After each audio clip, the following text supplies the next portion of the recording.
हाय नमस्कार, मी अतिशा लाड राजश्री मराठीमध्ये तुम्हा सगळ्यांचं स्वागत आहे. आईच्या गावात मराठीत बोल हा सिनेमा लवकरच आपल्या भेटीला येतो आहे आणि ना एक प्राऊड फील झालं होतं कारण का आपला मराठमोळा कलाकार ज्याला आपण बॉलिवूडमध्ये पाहिलं आहे चतुर या भूमिकेतून 3 इडियट्स मूवी तर गाजला होता, पण आता जेव्हा कळलं की तो मराठीत सिनेमा आणतोय एक गर्वानी छाती उंच झाली होती. ओमी येस, खूप स्वागत राजश्री मराठीमध्ये. असं झालं. हां. कसं आहेस? मी चांगला आहे, एकदम चांगला आहे आणि मला just I am so happy की मला माझं लँग्वेज माझं कल्चरमध्ये मी वैद्य आहे. ओके. हां, तर भाषा कोणतरी भाषा बोलतात. माझी भाषामध्ये मला एक चित्रपट बनवायला मिळालं. छान आहे. ओमी वैद्य, जेव्हा अनेकांना माहीत नव्हतं की तू मराठी आहेस, म्हणजे 3 इडियट्स नंतर तुझं कॅरेक्टर जे फेमस झालं, खूप कमी लोकांना माहीत होतं की तू मराठी आहेस, पण तुला किती गर्व सुरुवातीपासूनच आहे तू मराठी असल्याचा आणि जेव्हा US मध्ये तू वावरतोस काय फिलिंग आहे? खूप छान आहे की काय आहे की अमेरिकेमध्ये खूप गुजरातीज आहे, खूप पंजाबीज आहे, तर आम्हाला वाटतं की आमचं मराठी कल्चर मराठी हे ते घरीच ठेवायचं, बाहेर नाही दाखवायचं, कारण कोण दुसरे मराठी लोक नाही आहे तिथे, कमीच आहे. पण जेव्हा मी महाराष्ट्रामध्ये येतो तर वाटतं की अरे मी घरी आहे आणि छान वाटतं, म्हणजे कम्युनिकेट हे सगळं खूप छान वाटतं. तर मी म्हटलं हे बघ सगळ्यांना माहिती नाही पण आहे ते मी खरं आहे, मराठी आहे, ते दाखवायला पाहिजे लोकांना. आणि सगळ्यांना आवडतं माझं ॲक्टिंग, तर मराठीमध्ये ते ॲक्टिंग पण कदाचित त्यांना आवडणार म्हणूनच हा सिनेमा तो घेऊन आलायस, कारण का पहिलं हे नेहमी स्पेशल असतं आणि मराठी तुझं हे पाऊल पहिलं आहे आणि मराठीत सिनेमा करतोयस ह्याचं विशेष कौतुक आहे. काय सांगशील, जेव्हा सिनेमा करायचा पण मराठीत करायचा, तो पण डिरेक्शनही करायचं, कसं होतं हे सगळं थॉट प्रोसेस सुरुवात? हो, असं तुम्हाला वाटतं हे सगळं स्ट्रॅटेजी मी केलेलं आहे, पण खरं मला असंच इच्छा होती की एक असं स्टोरी करायचं. त्याच्यानंतर मी म्हटलं मराठीमध्ये केलं तर कसं वाटणार, लोकांना चांगलं वाटणार.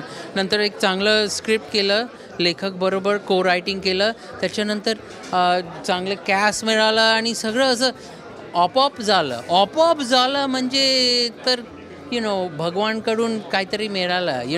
जेव्हा आपण एकदम फोर्स करतं आणि ते नाही येतं ते पण होतं लाईफमध्ये, पण खरं हे एकदम इझी झालं. आणि असं मी बघितलं मूवी तर तुला वाटलं एकदम आराम घेतात आहे, छान केलेलं असं मूवी. सो हे मूवी बघताना पण ओमी तुझ्याबद्दल पर्सनल लाईफबद्दल खूप कमी जणांना माहिती आहे, पण आम्हाला जाणून घ्यायला आवडेल की अमेरिकेत किती वर्ष तू होतास आणि ती सगळी जर्नी आणि मुंबईत येणं कसं होतं, फॅमिलीबद्दल थोडंसं आम्हाला ऐकायला आवडेल. हे बाबा, माझा जन्म झाला अमेरिकेमध्ये, एक छोटंसं गाव, त्याचं नाव लॉस एंजलस. ओके.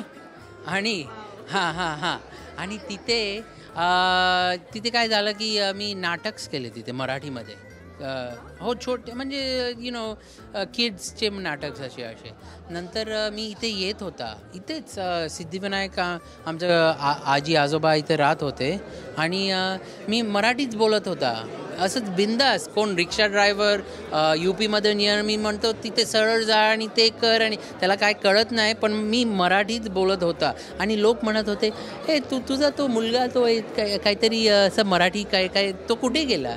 तर लोकांना आठवण झाली होती की इवन दॅट टाईम की माझं भाषाला काय नवीन असं छान वाटतं. सो ते हिंदीचं पहिलं, नंतर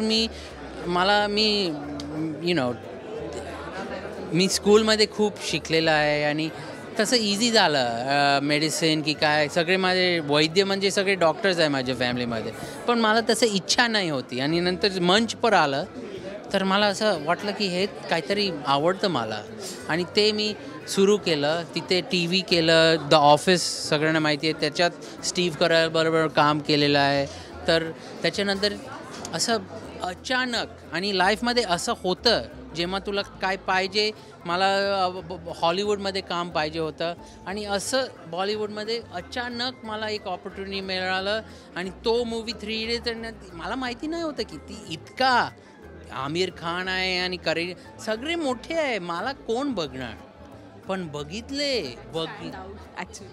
आणि म्हटलं तूच बघतात आहे. मी म्हटलं हो ठीक आहे यार, पण आवडलंच नाही. आणि त्याच्यानंतर इच्छा होती की ह्यांना सगळं काहीतरी करायचं आहे. सो दॅट आता 10 वर्ष झालेले आहे आणि मी म्हटलं आता काहीतरी नवीन करूया, आपण स्पेशल करूया.